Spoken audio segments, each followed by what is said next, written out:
বক্তব্য ৰাখি কৈছে যে তেওঁ এণ্টাৰটেইনমেণ্ট তালুকদাৰ বুলি কৈছে, কি ক'ব আচলতে? একচুৱেলি মই ৰঞ্জিতৰ ভাৰ্চনৰ ওপৰত মন্তব্য দিবলৈ নিবিচাৰোঁ। আবুল তাবুল কথা কয় তেওঁৰ স্বভাৱ।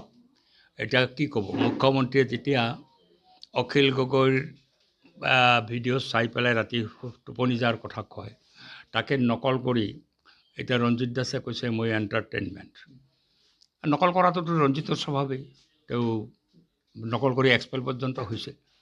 তেওঁ নকলটো কৰি থাকিব, তেওঁ আৰু বা কি নকল কৰে, কাৰণ তেওঁ নকল লভিছে মানুহজন, তাক আৰু কি মন্তব্য দিম।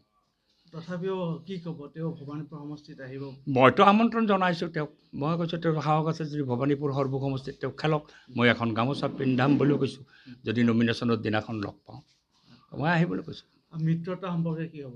মিত্ৰতা আমাৰ হ'ব, মিত্ৰতা হ'ব। আমাৰ মোটামুটি ফাইনেল ষ্টেজ পাইছোঁ। আমি 15 ফেব্ৰুৱাৰীৰ আগতে আমাৰ মিত্ৰতাৰ কাম সম্পূৰ্ণ হ'ব আমি ভাবিছোঁ। বিৰোধীৰ পৰা কেৱল এটা কেণ্ডিডেট থাকিব? নিশ্চয় এটা কেণ্ডিডেট থাকিব। আমিতো ৰাইজৰ দল, জাতীয় পৰিষদ, কংগ্ৰেছ, CPM, CPI, CPIML, CPIৰ লগত হয়নে নহয় নাজানো, তেওঁলোকে কেণ্ডিডেট ঘোষণা কৰি দিছে। কিন্তু বাকী CPM, CPIML, ৰাইজৰ দল, জাতীয় পৰিষদ আৰু কংগ্ৰেছ, আমাৰ কথা বতৰা প্ৰায় 90% শেষ হৈ গৈছে। 2-এটা ছিটৰ কাৰণে কথা চলি আছে। বুজাবুজিটো নিশ্চিত, কাৰণ বুজাবুজি নকৰিলে আমি বিজেপিক পৰাজিত কৰিব নোৱাৰিম। আৰু বিজেপিক পৰাজিত কৰাটো এতিয়া জাতীয় কৰ্তব্য, কাৰণ এই বিজেপিয়ে আমাৰ ৰাজ্যখন প্ৰায় ধ্বংসস্তূপত পৰিণত কৰিছে।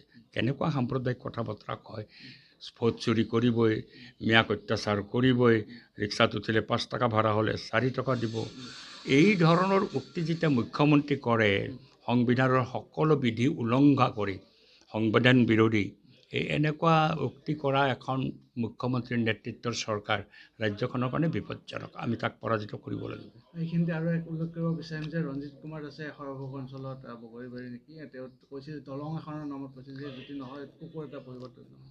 কথাটো হৈছে দলংখন কেতিয়াবাই হ'লহেঁতেন, তেওঁ বিৰোধিতা কৰি দলংখন বন্ধ কৰি ৰাখি দিছে। তেওঁ বৰ নাকাৰজনক, অপমানজনক মুছলিম মানুহ সম্পৰ্কত বক্তব্য দিছে, আৰু দি পেলাই তেওঁ দলংখন কোনোপধ্যে হ'বলৈ দিয়া নাই। দলংখন শেষ পৰ্যায়ত মুখ্যমন্ত্ৰীৰ চহীটো হ'লেই হৈ যায়, তেওঁ বাধা দি আছে। এতিয়া তেওঁ কৈছে তেওঁ জিকিলে 4000 ভোট লাগিব, 4000 ভোট নহয় 400 ভোটো নাপায় তাত, কিন্তু তথাপি কৈছে 4000 ভোট, কাৰণ তেওঁ দলংখনৰ বিৰোধী। এইটো চবেই জানে, বগৰীগুৰি পঞ্চায়তৰ মানুহেও জানে। সমাগত যিহেতু নিৰ্বাচন সেইকাৰণে, আৰু দলংখনৰ কাৰণে মই যে যুঁজি আছোঁ, এইটো মুক্তভাৱে লাগি আছোঁ। বহু কথা বতৰাই চিফ মিনিষ্টাৰৰ লগত হৈছে এই সম্পৰ্কত, তেওঁ জানি উঠি হ'ব পাৰে বুলি ভাবি এইটো কৈছে। এই কথা তেওঁ অতি ধূৰ্ত মানুহ।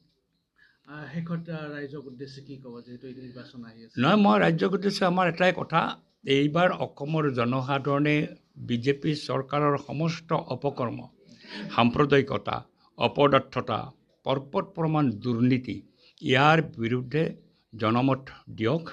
অকলে সংগঠিত হৈ এই বিজেপিক আমাৰ ৰাজ্যখনৰ পৰা বিদায় দিয়াৰ কাৰণে এই নিৰ্বাচনে হৈছে এটা এনেকুৱা সুযোগ, এই সুযোগটো যাতে জনগণে গ্ৰহণ কৰে, তাৰ বাবে মই আবেদন জনাইছোঁ, নহ'লে ৰাজ্যখন ৰক্ষা কৰিব পৰা নাযাব।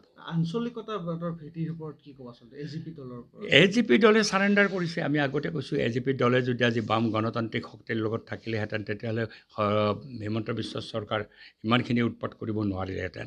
অগপই আঞ্চলিকতাবাদ কেতিয়াবাই ত্যাগ কৰিছে, গৈ পেলাই বিজেপিৰ শৰণাপন্ন হৈ পেলাই 2জন মন্ত্ৰী বা কেইখনমান আসনৰ কাৰণেই ব্যতিব্যস্ত হৈ আছে, নহ'লে কাৰ বিৰোধিতা তেওঁলোকে কৰিব লাগিছিল। এতিয়া মুখত ক'লে কা বিৰোধিতাৰ বক্তৃতা দিলে বীৰেন বৈশ্যই, কিন্তু কাখন গ্ৰহণ কৰাৰ সময়ত তেওঁ কাৰ সপক্ষে ভোটটো দি দিলে।